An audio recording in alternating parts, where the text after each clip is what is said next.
kasih. Bagi Tuhan tidak ada laki-laki, tidak ada perempuan ya. Semua sama. Baik juga tidak ada mahasiswa, tidak ada penatua, tidak ini. Kita sama semua di mata Tuhan. Baik, mari kita tundukkan kepala. Kita mulai acara komsel kita.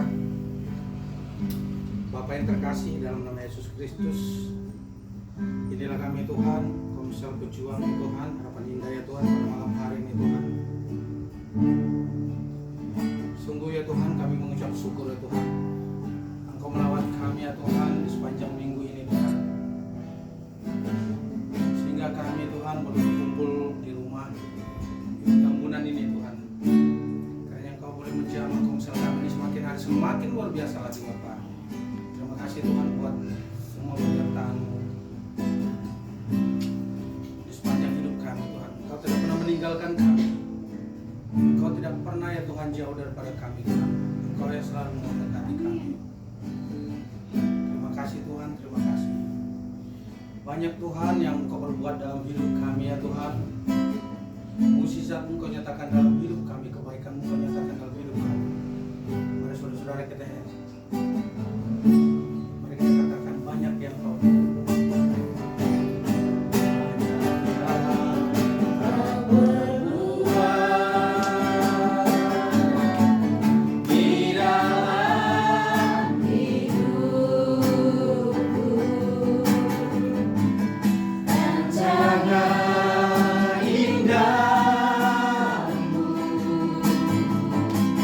terjadi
Tuhan, selamanya Engkau besar ya Tuhan, karena Engkau adalah Alfa dan Omega kami ya Tuhan. Terima kasih ya Bapa, terima kasih Engkau yang selalu melaut kami, melindungi kami di setiap hidup kami, di setiap musim hidup kami ya Tuhan.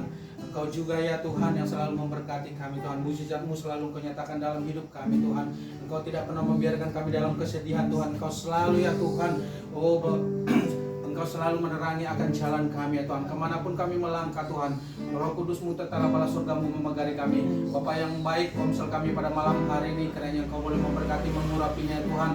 Bahkan Kau berkati kami semua yang hadir Tuhan pada malam hari ini Tuhan. Biar kiranya kami boleh mendapat mukjizat ya Tuhan. Kami boleh mendapat ya Tuhan, yaitu yang luar biasa lagi yang daripada Engkau Tuhan. Bahkan teman-teman kami Tuhan, mungkin yang ada dalam perjalanan Kau tibakan ke tempat ini sampai ya Tuhan, dan keadaan selamat ya Tuhan. Bahkan mungkin yang dapat masalah Tuhan, yang sakit kesembuhkan ya Tuhan, yang mendapat masalah Kau pulihkan ya Tuhan.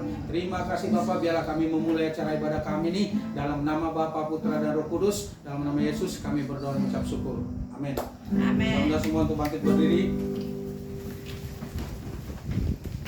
Hari ini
suka-sukamu Tuhan, suka-sukamu Tuhan, suka-sukamu Tuhan,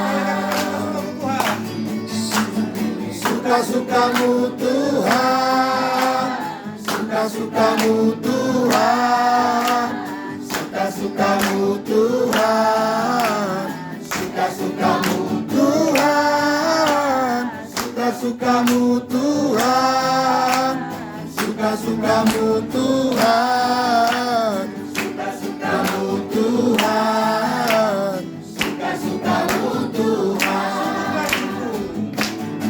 Sungguhlah hidupku tadi tebus oleh kuasa darah yang kudus. Sekarang hidupku bukan milikku lagi.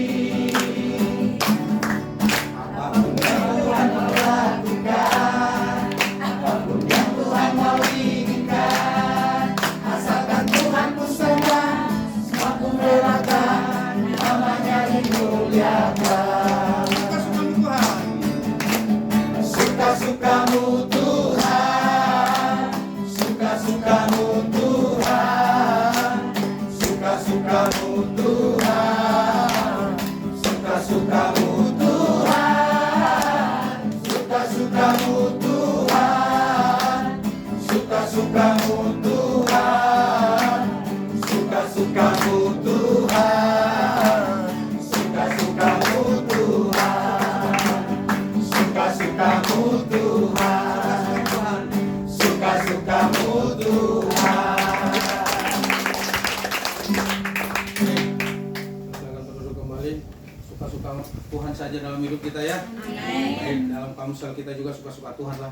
Seperti tadi kayaknya mendung ya. Sampai istri saya bilang kayaknya mendung nih, kasihan nih ibu tambunan. Aku yakin. Cuman Udah doakan. kita pun berdoa di sana Bu. Makanya saya bilang, udahlah terserah Tuhan lah, suka-suka Tuhan. Ternyata ini juga ya kan cerah itu merupakan. Oke, sebelum kita mungkin sharing atau mendengarkan firman Tuhan, mari kita persiapkan piring-piring rohani kita. Mari kita tundukkan kepala.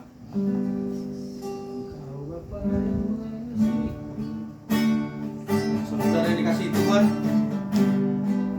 Bapak kita Bapak yang baik, Dia yang selalu mengasihi kita di setiap hidup kita. Dia yang selalu menemani kita dalam menjalani setiap kehidupan kita, sekalipun kehidupan kita mengalami berbagai macam banyak, tapi Tuhan tidak pernah meninggalkan kita. Mengasihiku dengan sepenuh hati, sama-sama seperti dunia ini. Oh Bapa yang mengasihi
Bapa, dalam nama Yesus, Kau adalah Bapa yang sangat baik bagi kami. Dikala kami jauh, dikala kami terperosok dalam kehidupan, Kau selalu mendekatkan diri dan mengulurkan kedua tangan-Mu. Dan kami sadar, walaupun kami jatuh tapi tidak sampai tergeletak, karena ada Bapa yang begitu baik bagi kami. Terima kasih Tuhan, teruslah lanjutkan kasih setia-Mu, teruskanlah lanjutkan kebaikan-Mu dalam setiap kehidupan kami. Jangan Kau pernah tinggalkan, biarkan kami sendiri. Kau ada selalu dalam kehidupan kami Tuhan. Kesukarankah, kesulitankah, aniayakah, tidak akan gentar hati kami, karena kami punya Bapa yang baik yang selalu serta dengan kami.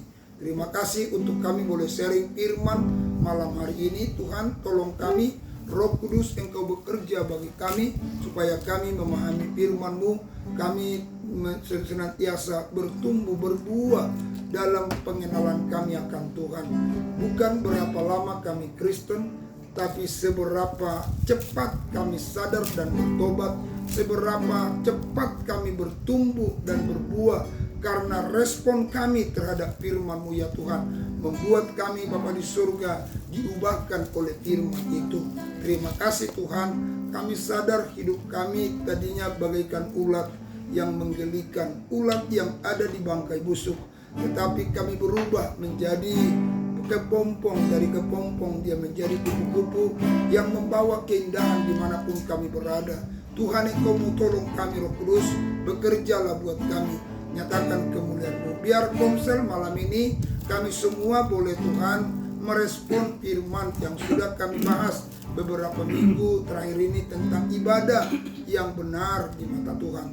Tolong kami Roh Kudus, bekerja Engkau bagi kami. Dalam nama Yesus kami berdoa dan bersyukur kepada Tuhan. Haleluya. Amin. Ya, baik Bapak Ibu, shalom bagi kita semua. Shalom. Ya, kita sudah belajar tentang firman Tuhan, yaitu tema kita ibadah yang benar dan ibadah yang sia-sia. Lalu kita bahas ibadah yang benar. Ibadah yang benar itu ditandai dengan 5 hal, ya.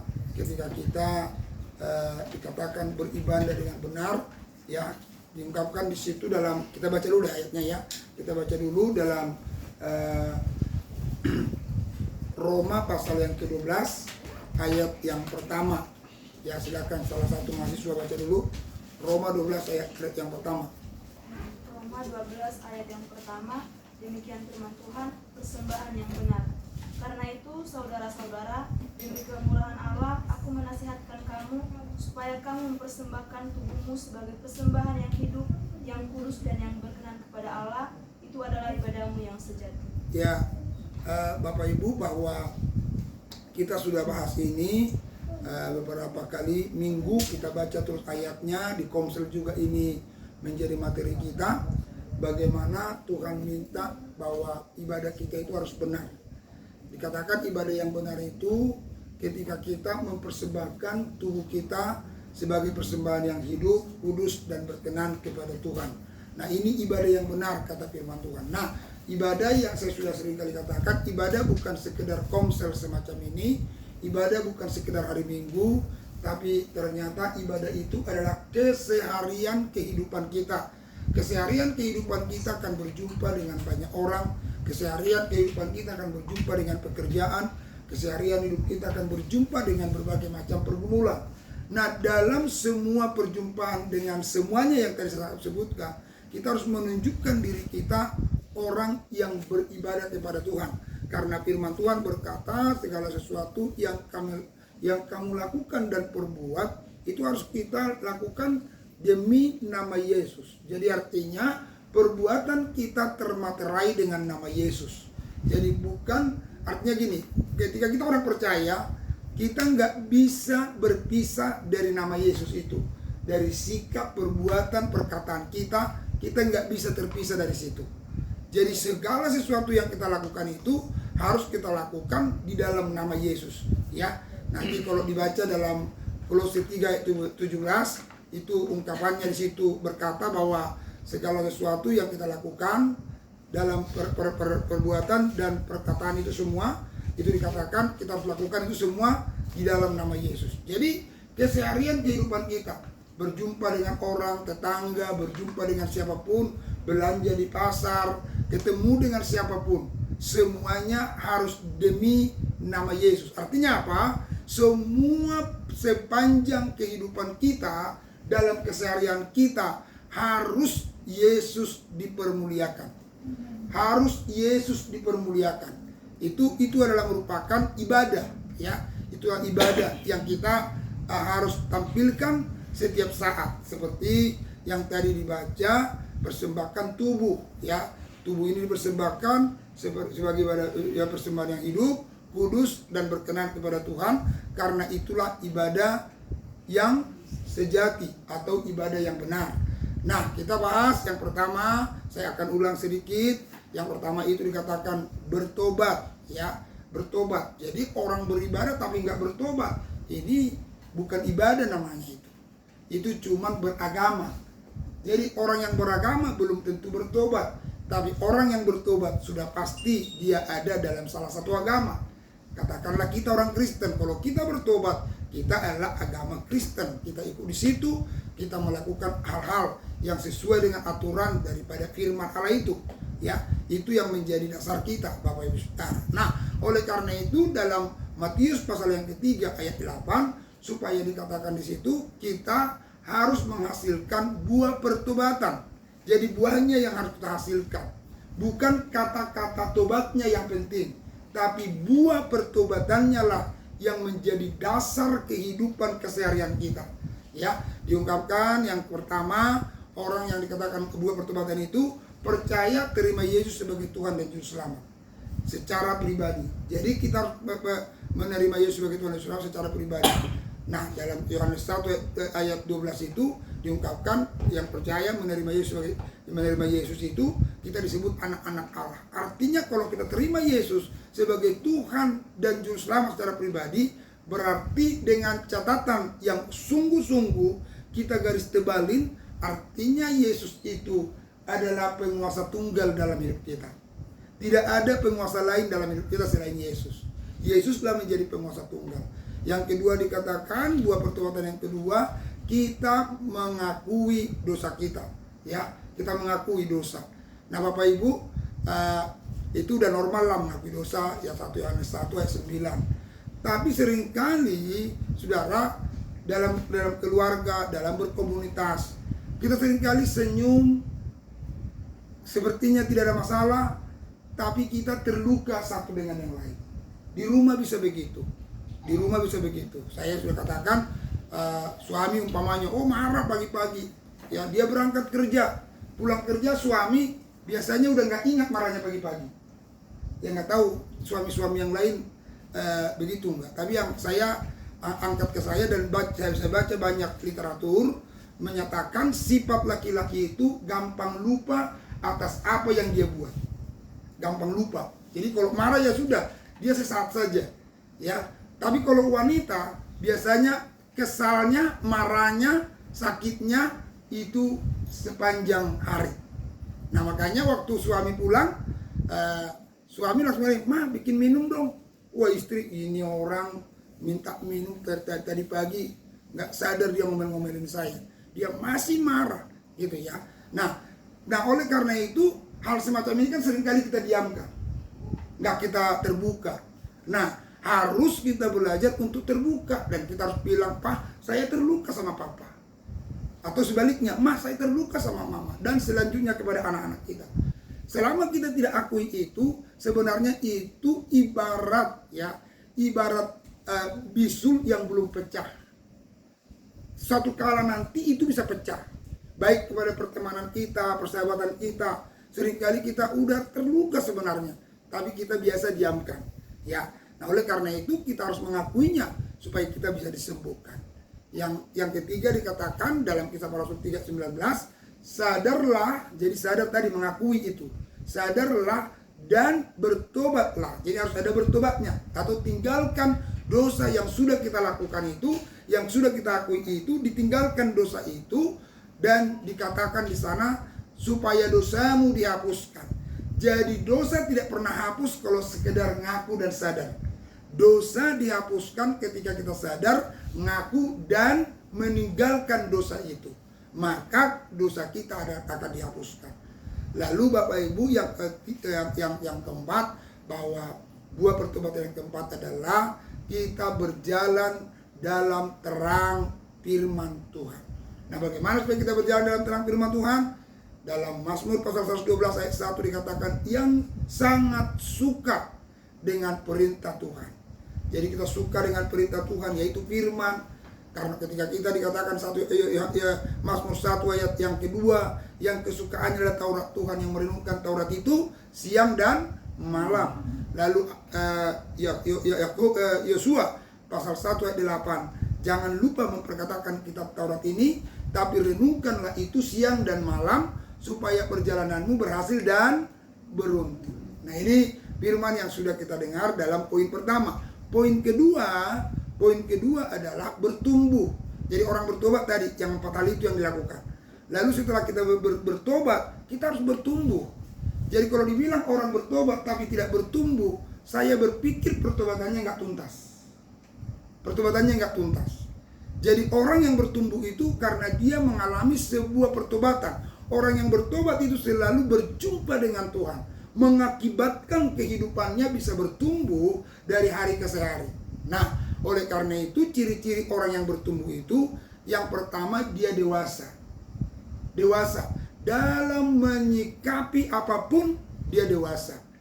Ya, dikatakan dalam Efesus pasal 4 ayat yang ke-13 sampai 16 dikatakan supaya kita dewasa, jangan seperti anak-anak. Nah itu, jadi kita harus dewasa, itu bertumbuh. Jangan terus kita bayi. Harus dari bayi, harus kita mulai belajar balita. Dari balita kita menjadi anak-anak, remaja, pemuda. Baru kita mulai masuk dalam dewasa muda sampai ke tingkat kedewasaan. Memang tidak mudah. Sebuah pertumbuhan itu harus melewati proses. Tidak ada proses instan. Proses itu merupakan pertumbuhan itu merupakan sebuah proses. Ibarat bayi tadi, tidak langsung anak besar, tapi dia dimulai dari bayi. Ya, dimulai dari bayi. Pohon juga nggak langsung besar, dimulai dari pohon kecil. Tapi jangan terlalu lama jadi pohon kecil. Ya, itu namanya kuntat, ya kan? Harus menjadi pohon kecil terus bertumbuh. Ya. Nah, itu namanya ada sebuah progres pertumbuhan dalam hidup kita. Lalu yang kedua, ciri-ciri orang yang bertumbuh itu dia tahan uji, ya, tahan uji. Apapun serangan dari kiri kanan, dari manapun itu, kita tahan uji, ya, tahan uji. Kita nggak mudah lemah, nggak mudah kita mengalami sebuah kelemahan tidak. Kenapa? Kita tahan uji. Ya, karena apa? Dalam dunia ini kita akan hadapi itu. Kalau itu tidak kita hadapi, kita tidak akan pernah bertumbuh. Artinya bahwa ujian itu adalah merupakan sebuah alat dari Tuhan untuk membawa kita kepada pertumbuhan. Ya, makanya orang Kristen itu aneh. Coba dulu baca Yakobus. Ya, Yakobus 1 ayat 2. Ya. Orang Kristen itu sebenarnya aneh. Ya, kalau menurut ayat ini, coba dibaca. Yakobus 1 ayat 2. Yakobus 1 ayat 2. Saudara-saudaraku, anggaplah sebagai suatu kebahagiaan apabila kamu jatuh ke dalam berbagai-bagai pencobaan. Ya, anggaplah merupakan sebuah kebahagiaan kalau kamu jatuh dalam berbagai-bagai pencobaan itu, sebenarnya dengan kalimat ujian. Berbagai-bagai macam ujian. Kenapa? Ya, kenapa harus begitu ayat 2-nya? Sebab kamu tahu bahwa ujian terhadap imanmu itu menghasilkan ketekunan. Ya, karena ujian terhadap iman itu kan ujian iman, membuat kita bisa tekun. Tekun itu artinya apa? Saat kita menghadapi ujian, pilihan yang utama kita adalah masuk ke kamar, lutut di situ, berserah dengan Tuhan. Itu namanya ketika kita ada ujian. Lalu itu yang membawa kita ke tekun. Setelah tekun, naik selanjutnya. Dan biarkanlah ketekunan itu memperoleh buah yang matang supaya kamu menjadi sempurna dan utuh dan tak kekurangan suatu apapun. Iya, artinya apa? Dari ujian itu dalam ketekunan kita membawa kita kepada sebuah kedewasaan. Jadi kalau matang itu artinya dewasa. Ya, udah dewasa, matang. Nah, lihat kalau kita makan buah, katakanlah mangga yang sudah matang, harum manis, pasti manis, enak untuk dinikmati. Nah, itulah hidup kita yang harus dinikmati oleh semua orang, supaya kita dinikmati dengan matang. Nah, lalu dikatakan dalam Roma pasal 5 ayat pertama sampai 5 itu diungkapkan di situ, dalam kesengsaraan itu kita bertekun.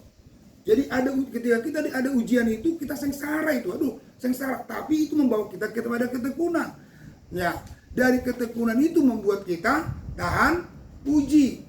Lalu tahan uji membawa kita kepada pengharapan. Nah, itu loh Bapak Ibu Saudara. Pengharapan kita apa? Ada 2 tangan yang disebut tangan pengharapan. Tangan siapakah itu? Tangan Tuhan Yesus yang berkata, marilah kepadaku hai engkau yang berberat dan letih lesu, aku akan memberikan kelegaan kepadamu. Kenapa kita nggak lega ketika ada ujian? Karena kita mencoba mengatasi ujian dengan cara kita. Kita tidak masuk ke kamar bertekun, mencari Tuhan, berjumpa dengan Tuhan, supaya segala ujian dan cobaan yang kita hadapi itu Tuhan yang akan menyelesaikannya. Tuhan yang akan berkarya di dalamnya. Jadi oleh karena itu orang yang bertumbuh itu dia tahan uji. Lalu yang ketiga, orang yang bertumbuh itu dia sehat secara rohani. Sehat. Tubuh rohaninya sehat. Ya, tubuh rohaninya sehat. Dalam tubuh rohani yang sehat ada 3 hal. Yang pertama, dalam tubuh rohani yang sehat ada pikiran yang sehat. Ya. Nanti dibaca Filipi pasal 4 ayat 8. Ada pikiran yang sehat. Kita berpikir selalu sehat. Mau apapun yang kita hadapi, pikiran kita sehat. Nanti dibaca itu Filipi 4 ayat 8. Lalu yang kedua, dalam tubuh rohani yang sehat ada perkataan yang sehat. Kata-kata kita sehat. Ya. Nah, dalam nanti dibaca tuh Efesus 4 ayat 29. Ya. Efesus 4 ayat 29. Lalu yang ketiga, dalam tubuh rohani yang sehat ada hati yang sehat.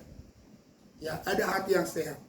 Matius 12 ayat 34-35 diungkapkan bahwa apapun yang dikeluarkan oleh mulut kita itu berdasarkan persediaan yang ada di dalam hati kita.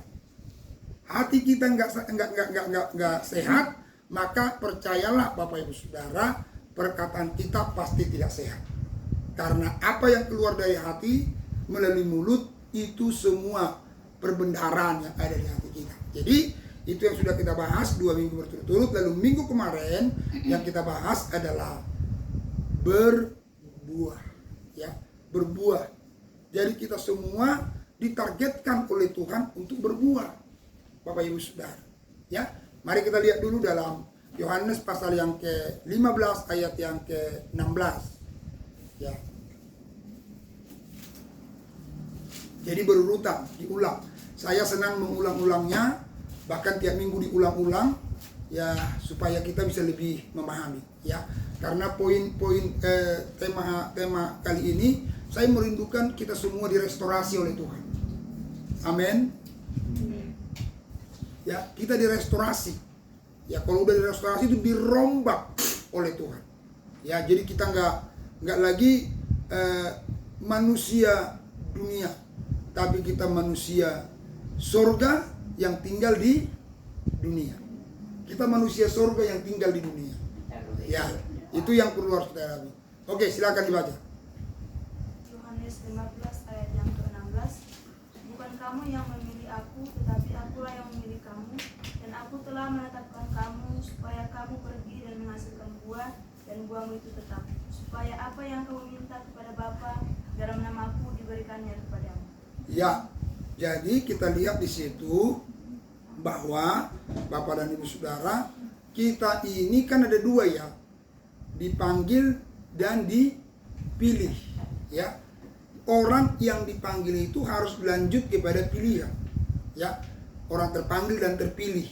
Ya, orang yang terpanggil belum tentu terpilih loh. Karena ayat Alkitab berkata apa? Banyak yang terpanggil, sedikit yang terpilih. Ya, jadi kita harus sampai kategori terpilih.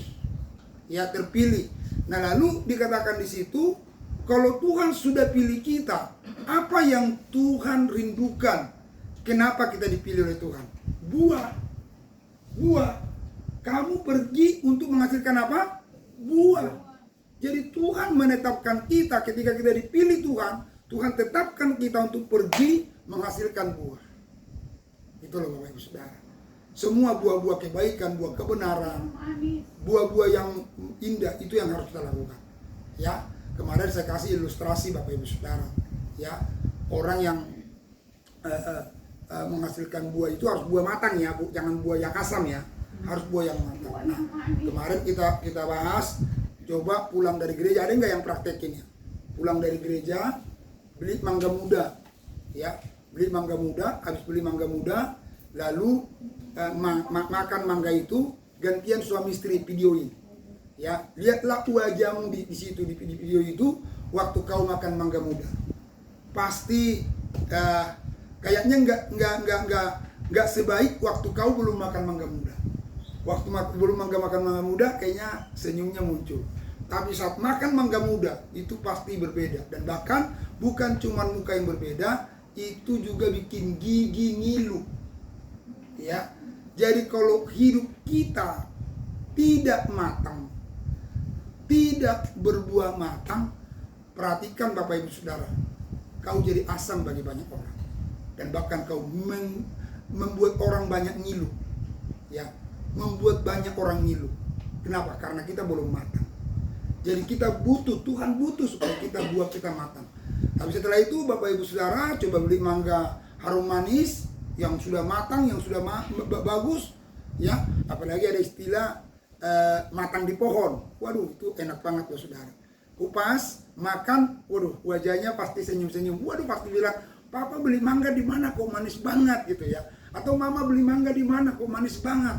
Nah, Saudara, bagaimana supaya hidup kita dinikmati oleh orang lain manis adanya, sehingga itu membuktikan bahwa kita buahnya enak dimakan, dinikmati oleh banyak orang. Nah, oleh karena itu, bagaimana supaya kita berbuah Bapak Ibu Saudara?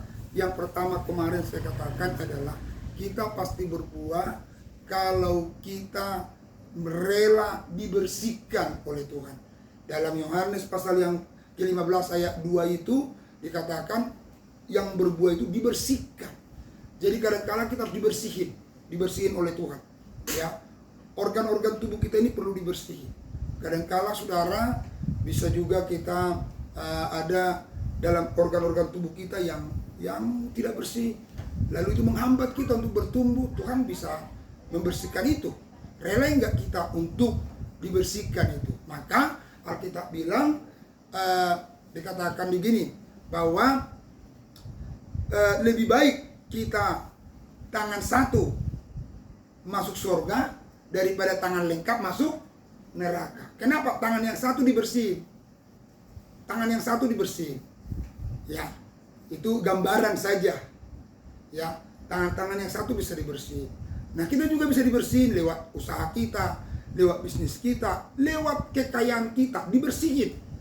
Ketika kekayaan itu membuat kita lebih jauh dari Tuhan, membuat kita sombong, membuat kita ego, Tuhan bisa bersihkan loh. Saat kekayaan kita bukan bersumber dari kebenaran firman, Tuhan juga bisa bersihkan. Nah, kita mungkin sakit hati, aduh kenapa kok kita dibersihin begini, kok sampai seperti begini. Tuhan jauh lebih baik dan lebih indah di pemandangan Tuhan. Ya, kita mungkin gak punya apa-apa tapi bersih dibanding kita punya semua tapi kita tidak cocok dengan Tuhan. Oleh karena itu kita harus relakan kita dibersihkan oleh Tuhan. Supaya apa? Supaya kita indah di pemandangan Tuhan. Lalu yang kedua, bagaimana supaya kita bersih? Yang kedua, Bapak Ibu Saudara, kita harus tinggal di dalam Tuhan. Ya, harus tinggal dalam Tuhan. Jikalau kamu tinggal dalam aku, kamu akan berbuah banyak. Karena di luar aku, kamu tidak akan bisa berbuat apa-apa. Tidak bisa berbuah. Harus kita tinggal dalam Tuhan. Ya. Nah, sikap kehidupan kita yang tinggal dalam Tuhan itu dimulai dari pertobatan kita, pertumbuhan kita. sampai kita bisa berbuah, kita harus tinggal dalam Tuhan. Ya, jangan kita dipengaruhi oleh kondisi kita, keadaan kita, sikap semua orang kepada kita. Jangan dipengaruhi. Kita harus bisa bertumbuh. Kita harus bisa berbuah. Dan oleh karena itu kita harus tinggal dalam Tuhan. Ya, coba dibaca dulu Yohanes pasal yang ke-15 ayat yang ke-6 ya, ayat 6 ya. Silakan. Yohanes pasal 15 ayat yang ke-6. Barang siapa tidak tinggal di dalam aku, ia dibuang keluar seperti ranting dan menjadi kering, kemudian dikumpulkan orang dan dicampakkan ke dalam api lalu dibakar. Nah, saudara, ini gambaran gini. Kalau kita tidak tinggal dalam Tuhan itu, kita kering. Bagaikan ranting-ranting tadi, kering. Kering, saudara. Kering rohaninya. Ya, kering. Rohaninya kering. Nah, orang yang rohaninya kering, itu gampang disulut oleh api. Gampang disulut. Ya, sehingga sulutannya apa? Bisa disulut dengan amarah, disulut dengan kecurigaan, disulut dengan kebencian, disulut dengan macam-macam. Artinya apa, saudara? Kalau orang yang rohaninya kering itu, dia tidak lepas daripada kebencian, tidak akan lepas daripada sakit hati, nggak lepas dari situ. Jadi orang-orang semacam ini akan gampang tersulut dengan amarah, tersulut dengan ini dan lain sebagainya. Nah, oleh karena itu, mari Bapak dan Ibu Saudara, dalam serial khotbah kita ini kita mulai sadar dan kita harus sungguh-sungguh serius untuk kita semakin hari semakin direstorasi oleh Tuhan. Semakin hari semakin dirombak oleh Tuhan. Jangan izinkan kita bertumbuh tanpa campur tangan Tuhan merombak. Biarkan dirombak oleh Tuhan. Biarkan kita seperti kita ini tangan dia di tangan Tuhan. Ketika bejana itu dilihat tidak bagus, tidak cocok dengan Tuhan, izinkan diremukkan oleh Tuhan. Sesukanya Tuhan meremukkan kita, diulak kembali sampai kita bisa dibentuk dengan bejana yang baru, yang cocok dengan Tuhan, Bapak Ibu Saudara. Nah, oleh karena itu, biarlah malam ini kita semuanya bisa saling sharing, saling memberikan pandangan, pendapat tentang tema khotbah yang sudah kita pelajari, supaya kita semakin hari semakin bertumbuh. Bapak Ibu, sekarang ini tujuan-tujuan kita tidak lagi yang lain. Fokusnya cuma Tuhan. Ya, fokusnya cuma Tuhan. Karena semuanya yang di luar Tuhan, kita cuma ada dalam konsep sia-sia. Ya, sia-sia. Nah, itu kira-kira Bapak Ibu Saudara, kiranya Tuhan memberkati pemaparan yang diulang singkat. Silakan kalau ada masukan, pertanyaan, sharing firman Tuhan malam hari ini untuk kita bisa bahas. Nah, beberapa kali saya ikuti di Pisang Batu, 2 kali saya ke sana, 2 kali mereka sangat luar biasa. Mereka yang pada nangis, mengoreksi dirinya bahwa mereka ini, waduh, berarti saya ini selama ini tidak punya ibadah yang benar. Nah, jadi mereka koreksi dirinya, Bapak Ibu Saudara. Nah, oleh karena itu, biarlah kita semuanya diberkati Tuhan. Puji Tuhan, Tuhan Yesus memberkati. Saya serahkan kepada Bapak Ibu. Kalau mungkin ada yang mau sharing, silakan sharing. Kalau nggak ada, supaya kita tutup, supaya kita bisa makan, ketawa, dan tertawa bersama. Kan karena ada saya lihat ketawa. Ya, silakan Bapak Ibu.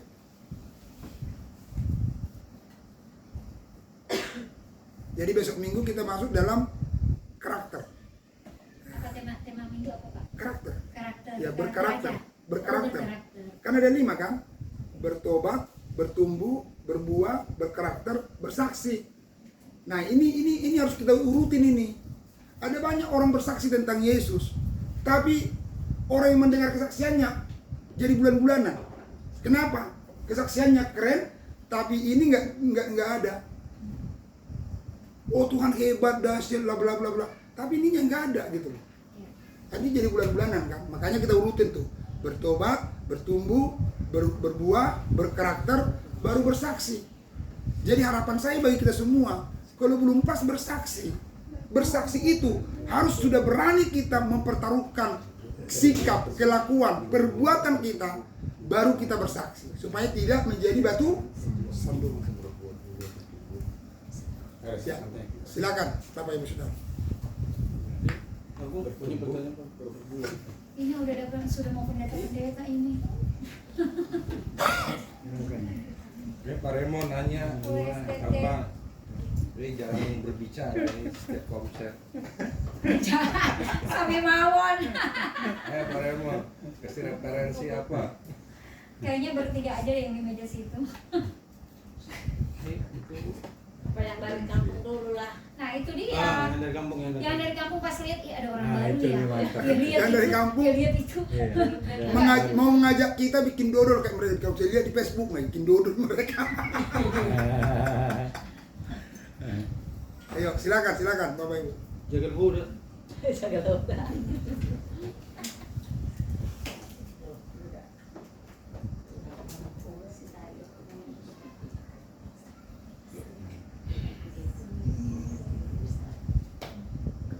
Ayo mulai Amianto. Nianto. Ayo kasih tambahan apa ya?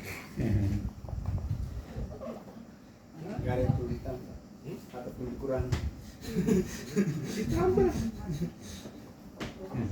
Ini kayaknya Pak Hari aja lagi mikir keras itu.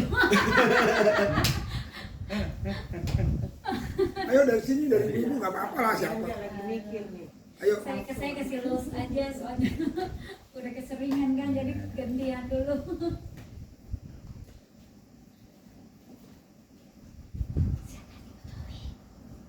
Pastilah tadi biar makan ketawa.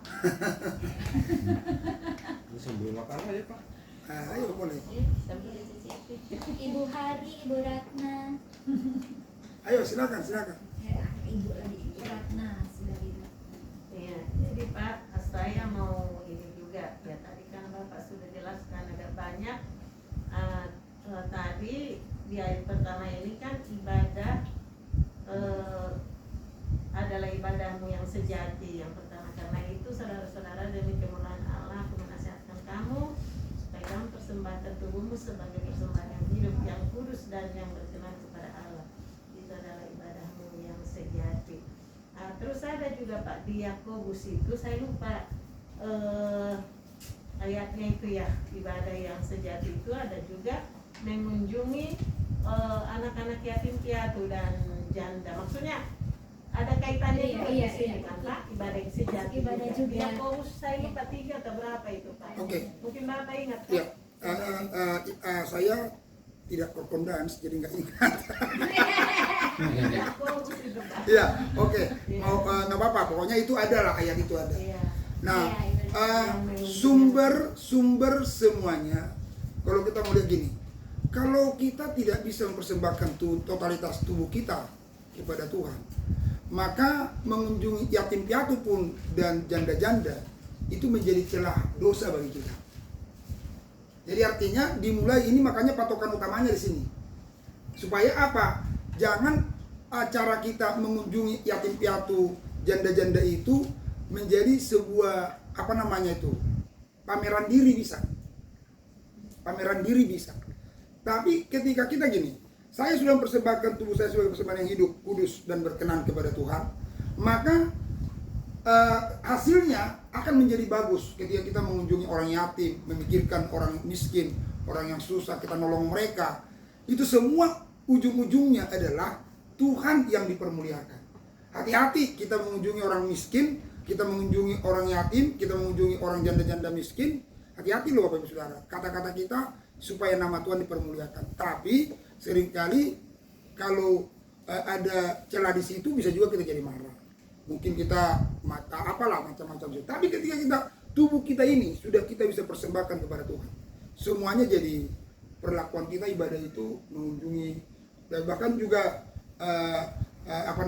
dikatakan ada satu ayat berkata begini, orang yang tidak bisa mengekang lidahnya itu dianggap tidak beribadah. Nah, makanya saya bilang tadi, seluruh tubuh ini kan di dalamnya ada lidah, ada mata, ada telinga. Berarti ketika kita sudah persembahkan totalitas tubuh ini kepada Tuhan, percayalah semuanya pasti bisa dilakukan. Nah, Contoh umpamanya dalam memberi, dalam mengembalikan milik Tuhan. Kenapa kita nggak mengembalikan milik Tuhan? Kenapa kita nggak persembahan kita perhitungan umpamanya seperti itu? Nah, saya berpikir begini, sebenarnya tidak terlalu harus penting didorong-dorong sebenarnya. Kalau orang itu sudah mampu mempersembahkan tubuhnya kepada Tuhan, mana lebih mahal tubuh daripada uang? Pasti tubuh kita lebih mahal. Miliaran, Pak. Ya? Miliaran. Iya. Bukan, justru triliunan loh. Oteknya. Triliunan loh tubuh kita ini. Kan saya sudah pernah 88, sekian ya miliar US dollar. Itu berarti triliunan kita punya tubuh. Nah, jadi ketika kita sudah mampu mempersembahkan tubuh kita kepada Tuhan, apalagi cuman sebatas rupiah, rumah, mobil. Makanya kenapa kita lihat ada orang yang bisa mempersembahkan mobilnya. Contoh Hotmar Sitompul, dia persembahkan mobil Rolls Royce-nya itu satu, ke Mawar Saron. Kenapa bisa dipersembahkan? Sekalipun dia orang kaya raya, tapi itu kan uang miliaran itu. Kenapa dia bisa mempersembahkan? Karena dia sudah mampu mempersembahkan totalitas hidupnya kepada Tuhan. Gitu. Jadi sama dengan yang mengunjungi orang miskin, mengunjungi fakir miskin segala macam itu, ya itu harus kita mulai dari mempersembahkan tubuh kita. Saat kita sudah ada di situ sehat, maka ketika kita pergi ke yatim piatu, kita pergi kepada janda miskin, kita pergi kepada orang-orang yang membutuhkan, maka kepergian kita itu menjadi sehat, tidak ada celah. Ya, contoh umpamanya yang kita kunjungi, jangan berpikir janda-janda itu kita kunjungi, kita pikir mereka itu seperti yang kita harapkan. Bisa juga kita udah datang dengan sederhana, tentunya yang kita temukan menor-menor segala macam. Akhirnya kita mau bantu orang semacam ini. Nah, saya udah bercelah. Harusnya kalau kita sudah persembahkan tubuh kita, itu mau apapun itu urusan dia, karena tubuh dia. Mau berlakukan apa ya terserah dia kan gitu ya. Nah, dia menyambut kita dengan sopan atau tidak sopan, nggak masalah. Kenapa? Karena tujuan kita bukan mau minta penghormatan dari mereka. Kan ada banyak melakukan sesuatu kan karena hanya penghormatan. Itu. Jadi kalau orang yang sudah mempersembahkan tubuhnya dengan baik kepada Tuhan, dia tidak perlu penghormatan, penghargaan, harus bagaimana, enggak, dihina sekalipun dia tetap senyum dan senang. Gitu kira-kira. Ya, memang sih ini saya tambahkan mungkin ya. Jadi ini ada suatu yang menjadi itu ya, jadi sorotan buat yang bikin ulang tahun anak-anak tuh di panti asuhan. Jadi kan itu yang datang mama papa potong kue, suapin, kasih mama, kasih nenek, kasih ini. Nah mereka itu pandangannya itu melihat dengan kecemburuan sebenarnya gitu. Jadi mungkin memang di satu sisi kita merasa kita berbagi kasih, tapi di sisi lain kita mempertontonkan kasih sayang yang mereka tidak miliki, yang iya kan, tidak ada orang tua, tidak ada keluarga, ada pun mungkin keluarga tetapi tidak peduli dengan mereka. Akhirnya kan kecemburuan itu ada. Ini ada sorotan di medsos ya, di itu saya pas lihat aku sampai kecentan.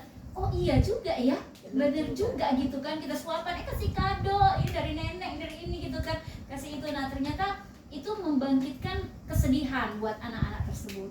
Nah ya mungkin ada cara kali Pak ya, kan memang itu kan kunjungan dari ke panti asuhan, ke panti jompo, itu juga memang suatu ibadah kita gitu kan, suatu ibadah kita, kayak kita WBI lah ya, kita berbagi kasih ke mereka gitu kan.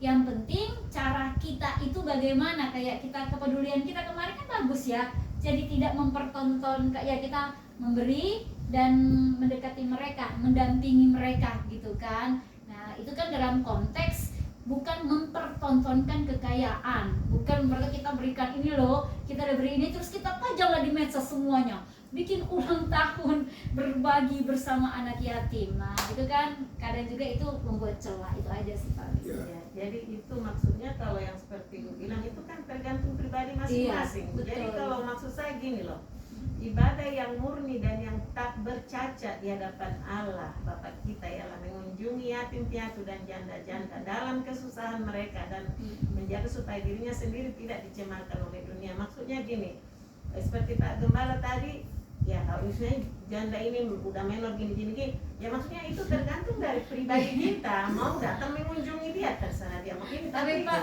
hati kita benar-benar yang datang untuk mengunjungi yang tadi yang anak yatim piatu janda yang tadi yang mau orang kaya atau orang miskin kan itu terserah tapi maksudnya ibadah kita yang benar-benar yang tidak bercacat di hadapan Tuhan ini yang ada di Yakobus 1 ayat 27 itu yang maksudnya saya memang itu harus kita dahului dulu dengan yang tadi yang Pak Gamal sudah sampaikan yang dari Roma tadi kan itu harus, tapi kembali lagi ibadah yang tidak bercacat dan yang apa ya yang ibadah yang murni dan yang tak bercacat ini yang saya selalu ini ya memang ya, jadi kadang kita nggak pernah maksudnya ke sana, aduh gimana kita nggak maksudnya pikiran kita juga sedih juga perasaan kita sebenarnya kan, soal tadi seperti Bu Ipon bilang entah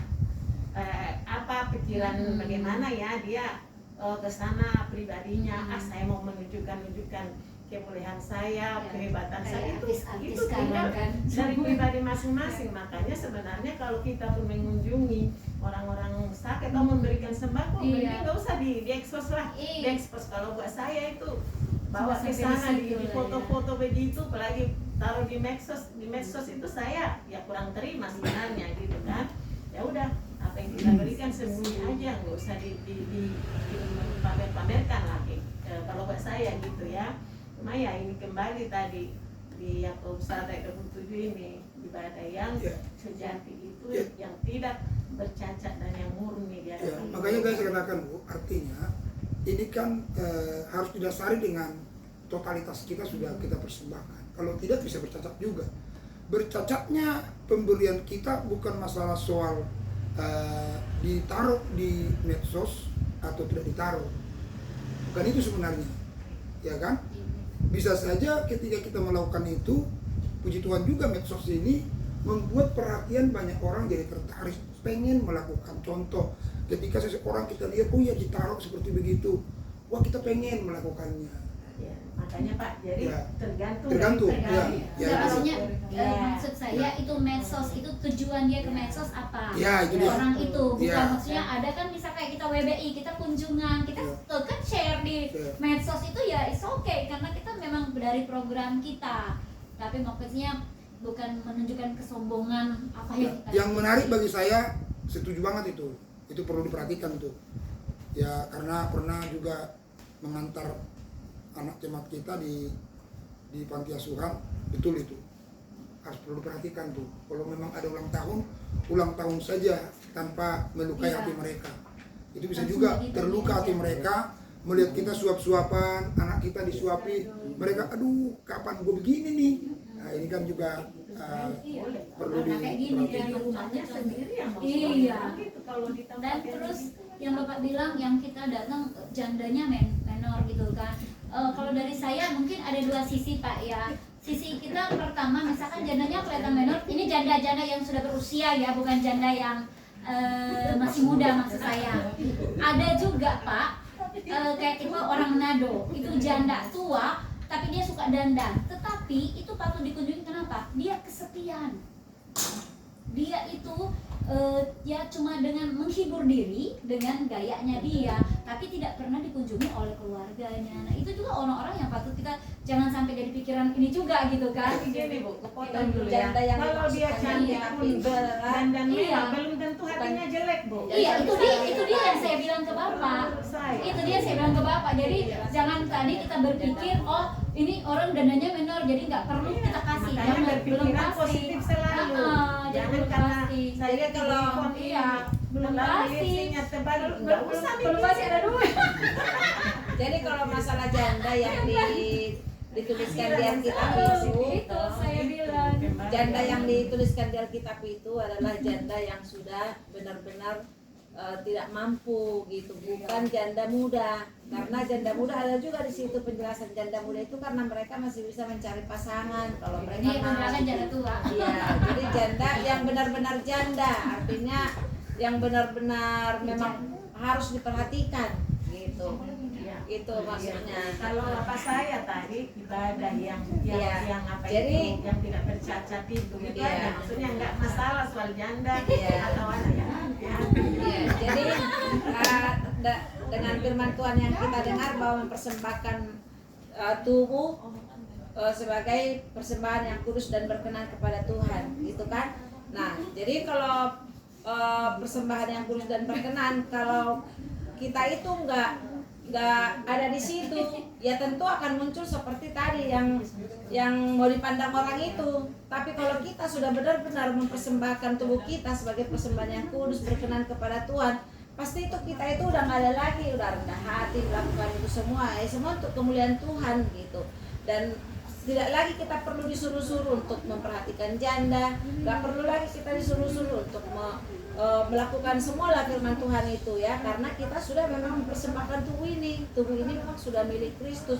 Jadi nggak perlu lagi karena arahan kita melakukan itu, tapi karena dengan Roma pasal yang ke-12 itu tadi, kita otomatis sudah rindu melakukan itu semuanya gitu, sudah rindu dengan dari ininya, kita langsung punya kerinduan gitu untuk memperhatikan janda, dengan kerinduan untuk mengembalikan seperti milik Tuhan, punya kerinduan dengan berkorban, nah semualah firman Tuhan gitu. Ya itu aja. Dari mana?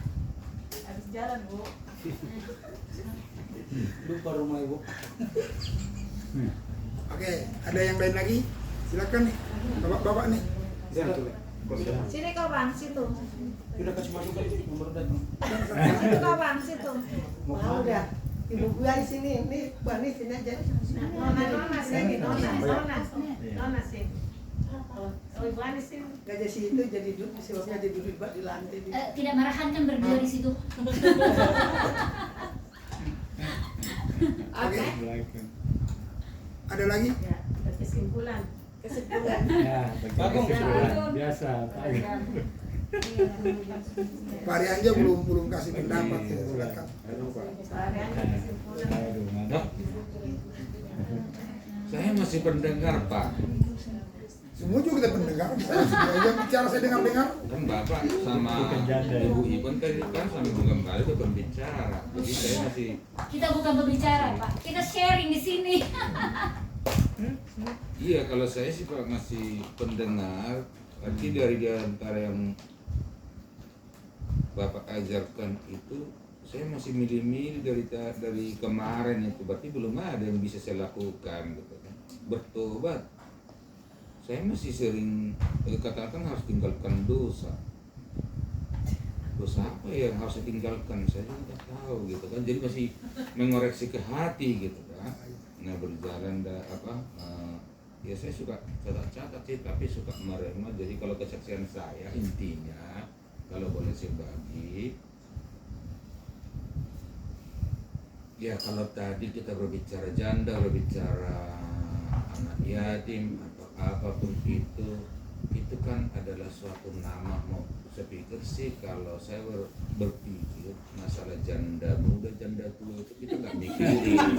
Namanya janda itu artinya kenapa dibilang janda?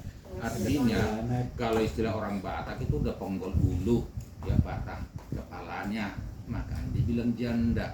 Artinya perlu butuh bantuan. Jadi kalau kembali tadi kan yang ibadah yang benar itu ya kalau kita berpikir, oh ini janda kaya, oh ini janda miskin, oh ini janda muda, janda tua, ya bukan ibadah lagi namanya. Udah pakai pikiran. Itu yang saya perlu kita pahami, yang sebagai saya yang namanya kita ke panti asuhan contohnya, kadang memang benar Pak, banyak orang memberi untuk dilihat. Ini masalahnya, sehingga kalau bagi saya namanya ibadah yang benar bukan masalah soal besar kecilnya itu pemberian, soal masalah mata uang dolar, rupiah, triliun dan apa itu tadi itu bagi Tuhan dibilang kan hidup kita ini mahal, kan nggak ada diukur dengan harganya sekian triliun, nggak ada ukurannya. Artinya kalau udah mahal berarti Nggak terduga lah. tak terhingga gitu, tak ternilai itu. Jadi nggak bisa kita ukur, nggak bisa kita bandrol itu. Ya, artinya mau contoh kalau bagi saya, kalau katakanlah kok Mas itu memberikan 1 miliar, ya kalau saya memberikan 10.000 mungkin lebih besar 10.000 dibandingkan 1 miliar gitu. Dengan hati apa? Iya, karena itu ketulusan hati saya dengan ikhlas saya. Kalau saya memberi dengan karena lebih dari yang saya, itu enggak, menurut saya itu kan enggak ada nilainya. Itu yang kalau yang saya pelajari Pak, mengenai ibadah yang benar dan ibadah yang sia-sia. Jadi ya memang nggak dipungkirin ya. Kadang bisa juga ke gereja kita nggak jadi karena nggak bagus bajuku, malu aku nanti. Memang ada firman Tuhan mengatakan kalau kita mau beribadah pakailah pakaianmu yang bagus. Kadang ini kita salah artikan gitu kan, kita salah artikan. Sepatu saya nggak bagus, nggak jadilah, besoklah saya ke gereja tunggu dapat sepatu contoh. Jadi itu kan fisik, sedangkan Tuhan kan melihat hati. Artinya suatu kerinduan, keikhlasan hati kita itu ya, karena Tuhan ya manusia. Memang itulah kita manusia melihat si A si B, tapi kalau Tuhan kan melihat hati kita. Nggak ada yang tahu hati saya. Boleh teman-teman semua menduga itu namanya mereka, tapi yang pasti hanya Tuhan yang tahu. Jadi ya ke konsep kita ini intinya tadi mau apapun itu, contoh kayak medsos apa itu kan sarana alat. Tapi kalau sarana itu, alat itu kita salah memanfaatkan, kita buat itu biar saya nih keren dilihat orang, itu bukan ibadah yang benar lagi. Tapi kalau kita membuat itu agar orang bisa memacu untuk lebih menyadarkan diri, berarti tanpa kita sadari itu, ibadah kita itu sudah menghasilkan buah kepada orang lain sehingga membangun imannya.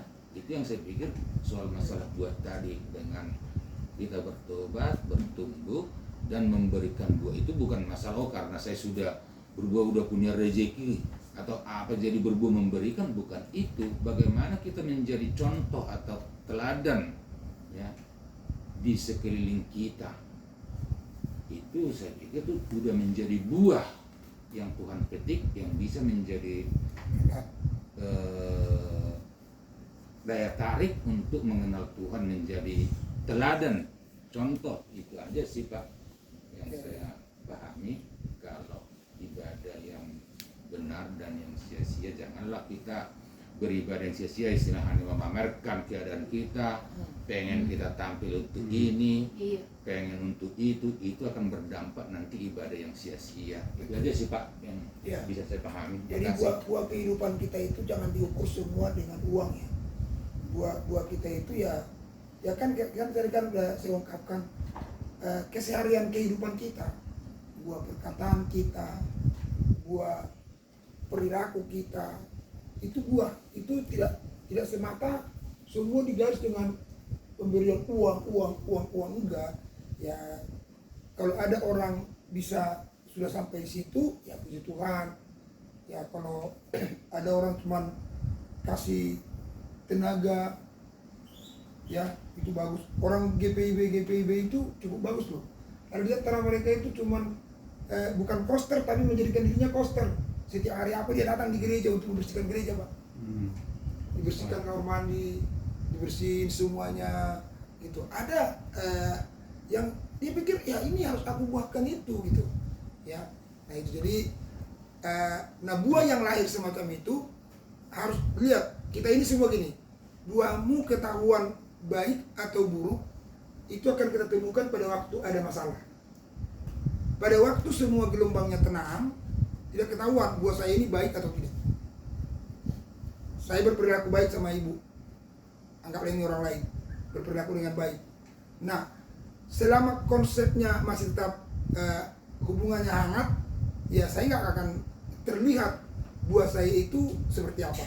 Tapi saat dia mulai ada persoalan, keles atau apa, itu mulai kelihatan buah kita itu tetap manis apa tidak. Itu gitu loh. Jadi artinya semua perilaku kita, perbuatan kita, atau dengan konsep minggu besok kita bicara karakter, itu akan kelihatan pada waktu ujian datang. Jadi kalau ujian nggak datang, biasanya sulit kita menentukan orang itu. Jadi pada waktu ada ujian, gimana? Kita bisa bertahan nggak? Bisa kita jalan nggak di situ? Di situ ini, di situ kekuatan. Itu kalau itu istilahnya buah itu Pak, seperti Bapak bilang tadi, kalau pada saat ada pencobaan baru kelihatan. Itu istilahnya kalau menurut saya sih buah itu bukannya termasuk juga keramahan itu bukan buah juga itu. Oh iya. Karena kita ramah, gampang senyum, dan yang itu juga termasuk juga menurut saya itu buah soal kebersihan. Kita peduli kepada lingkungan, ya istilahnya bukan ya seperti yang bilang Bapak itu, memang bukan dari segi materi doang dihitung itu buah, tapi ya termasuk juga istilahnya perbuatan kita sehari-hari. Perbuatan kita sehari-hari istilahnya kita ramah kepada lingkungan, saling sapa kepada tetangga, saling melihat seperti apa lingkungan, seperti yang di Bekasi itu apa itu namanya itu kota patriot. Kebersihan adalah sebagian daripada iman. Kan itu Pak. Ya berarti kebersihan kita itu aja itu udah termasuk itu ibadah, ya kan? Jadi istilahnya kalau bisa dibilang di sini siapa orang yang nggak bersih berarti ibadahnya kurang. Ya kan Pak, terbukti di Bekasi dibilang kan kebersihan itu adalah sebagian dari iman. Iman itu termasuk ibadah yang sejati, ya kan? Jadi kita tunjukkanlah istilahnya. Kalau menurut saya itu ibadah itu nggak hanya soal materi, nggak soal hanya istilahnya kayak kunjungan lah kayak ini ke suatu tempat, ke sini. Dari kehidupan kita sehari-hari aja dulu kita tunjukkan itu adalah ibadah yang nyata gitu. Kalau menurut saya gitu, karena tadi aku dengar dibilang Bapak itu semuanya kelihatan kalau sudah ada masalah. Padahal kalau menurut saya ibaratnya tanpa masalah pun udah kelihatan ibadah kita itu benar apa enggak gitu loh. Ibadah kita itu kita udah berbuah apa belum.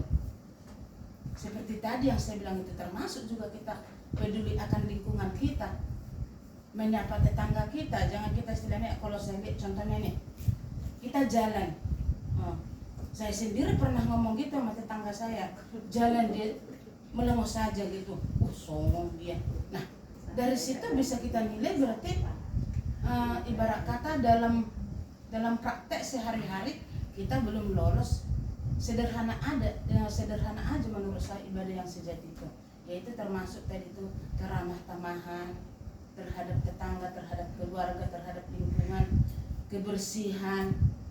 Nah, apalagi nih gadis-gadis kalau nggak bersih berarti belum ibadah yang sejati. Bukan maksudnya gini loh, jangan salah, jangan diambil sepotong. Masuk Pak Gembala tadi, di saat ada ujian itu boleh banyak orang sok-sok ramah, begitu ada ujian sedikit baru keluar buahnya, ternyata itu kepalsuan. Itu loh maksudnya. Jadi jangan salah, kita ini dikata orang tetangga ini rajin loh itu Bu Haryanja itu, tapi nggak tahu begitu ada ujian sedikit keluar buahnya. Itu loh, jadi belum teruji. Jadi jangan diambil sepotong soal masalah dilihat orang. Bahkan saya bilang tadi kan, betul enggak? Mari kita lihat dulu hati kita, ibadah atau perilaku yang kita lakukan itu benar enggak? Apa hanya ingin dipuji? Ya, contoh aja tadi mau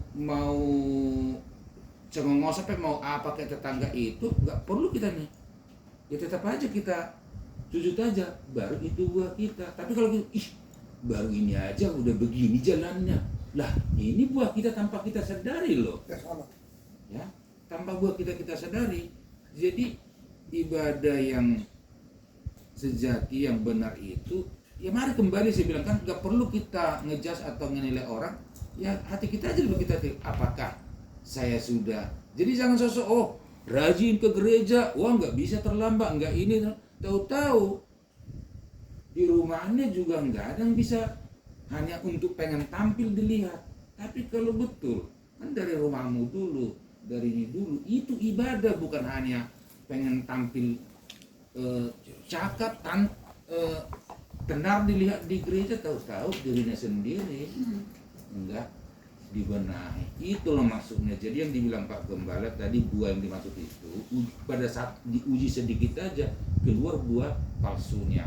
Itu loh maksudnya. Jadi akhirnya buah itu harus tetap. Kan tadi kan dikatakan kan buah itu harus tetap. Artinya kalau buah senyumnya ya tetap senyum walaupun situasinya tidak cocok.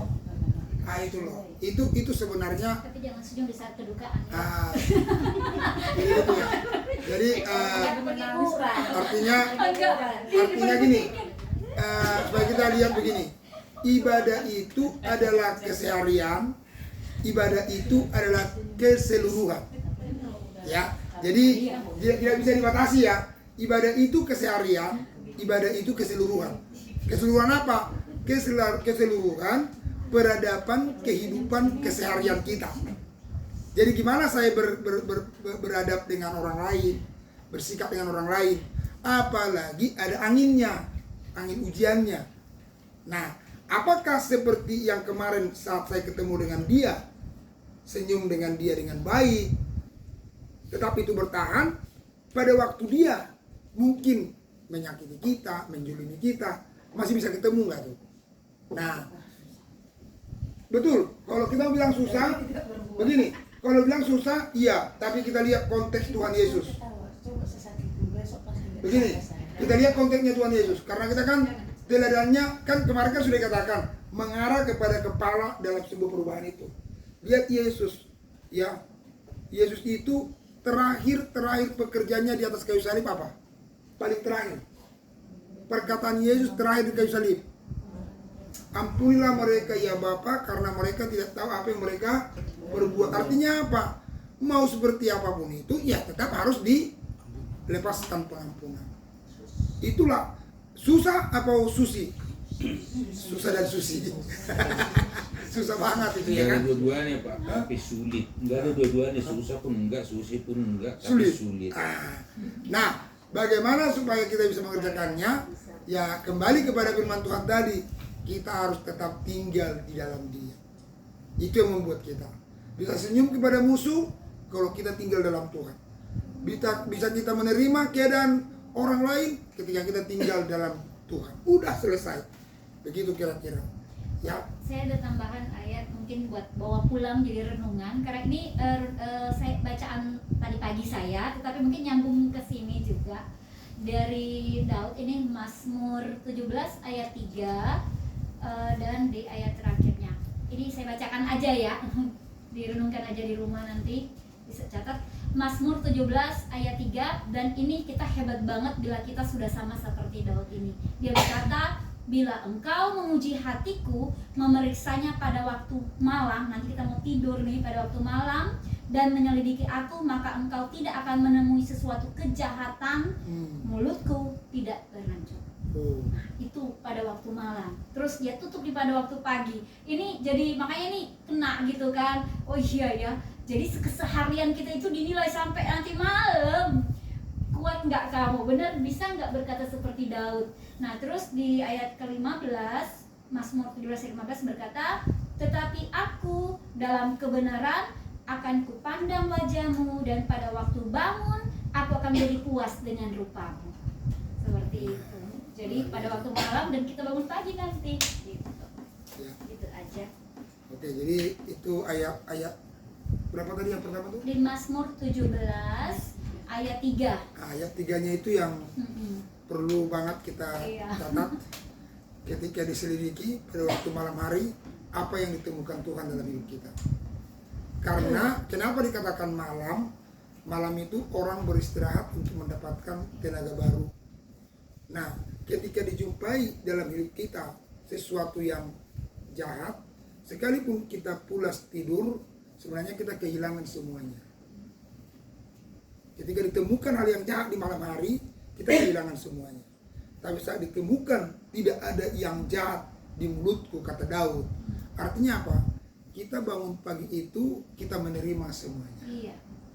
Kita menerima semuanya. Itu sebenarnya. Ya, di mana diterima? Yang kalau kita kembali kepada Mazmur 100 berapa itu? Saya jadi lupa nih. Yang dikatakan bahwa Tuhan atur berkat kita pada waktu kita tidur. Ya. Kenapa diatur berkat kita pada waktu tidur? Pada waktu tidur itu kita sudah dicek, diselidiki. Ternyata tidak ada yang jahat di hati kita. Maka malam itu sudah mulai dirajuk Tuhan, kita punya berkat untuk besok hari. Maka besok pagi kita bangun dengan tubuh yang sehat dan puas. Amin. Puji Tuhan, Tuhan berkati. Saya berterima kasih buat respon kita semua. Tuhan kiranya memberkati kita semua. Yuk kita tunduk kepala, kita mau berdoa, datang kepada Tuhan. Malam ini semua kita ambil keputusan. Ya, Bapak Ibu, siapapun kita untuk besok itu bergantung keputusan kita saat ini. Hari ini kita punya keputusan untuk kita sungguh-sungguh di dalam Yesus. Sungguh-sungguh kita mengalami Kristus dalam hidup kita. Sehingga Tuhan akan melakukan perbuatannya yang besar dalam hidup kita. Kita naikkan pujian kepada Tuhan. Jadikan ini keputusan. Mengikuti Yesus, keputusanku. Haleluya.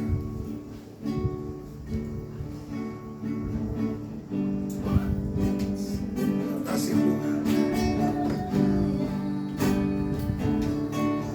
Yesus, keputusanku mengikut Yesus, keputusanku mengikut Yesus, keputusanku ku tak gentar, ku tak gentar mengikut Yesus. Haleluya. Mengikut Yesus, keputusanku mengikut Yesus, keputusanku mengikut Yesus, keputusanku ku tak gentar, ku tak gentar mengikut Yesus, Yesus. Mari Bapak Ibu Saudara, biar pujian ini merupakan sebuah keputusan kita untuk mengikut Yesus. Apapun yang terjadi, dalam kondisi apapun, kita mau tetap mau ikut Yesus. Haleluya. Haleluya. Haleluya. Amin. Amin. Ku tak gentar, ku tak gentar mengikut Yesus, mengikut Yesus, keputusanku mengikut Yesus, keputusanku mengikut Yesus,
ini adalah merupakan ibadah di mana kita mengambil sebuah keputusan untuk kita mengikuti Yesus dalam situasi kondisi apapun, tetap ikut Yesus.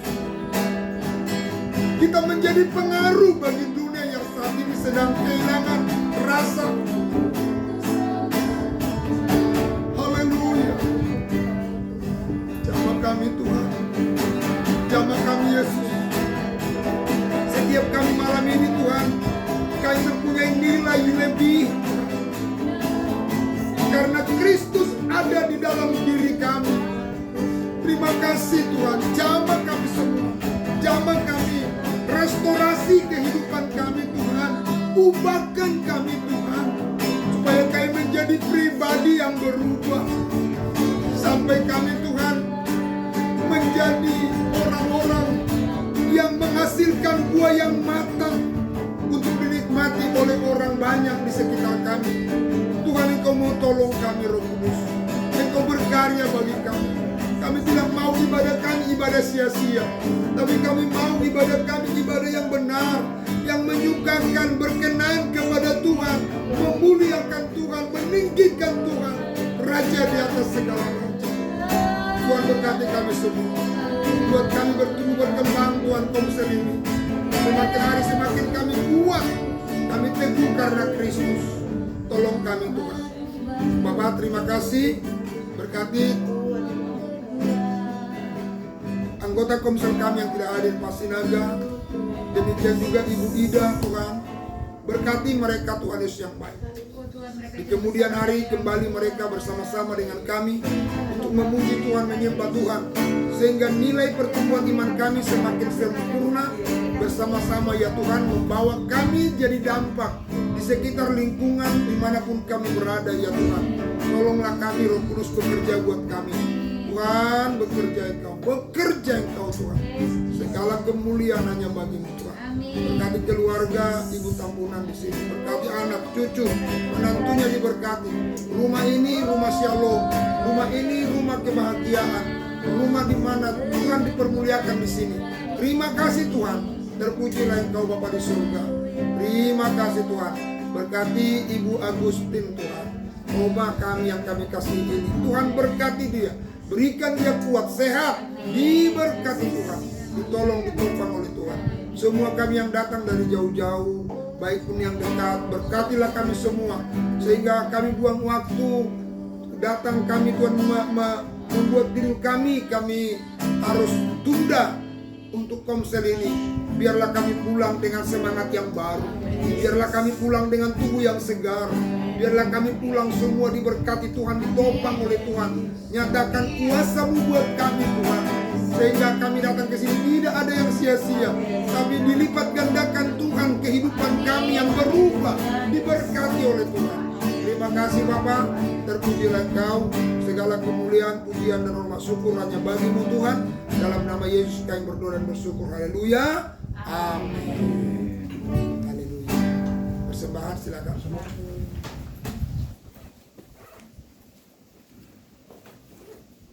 Kita memberikan yang terbaik bagi Tuhan.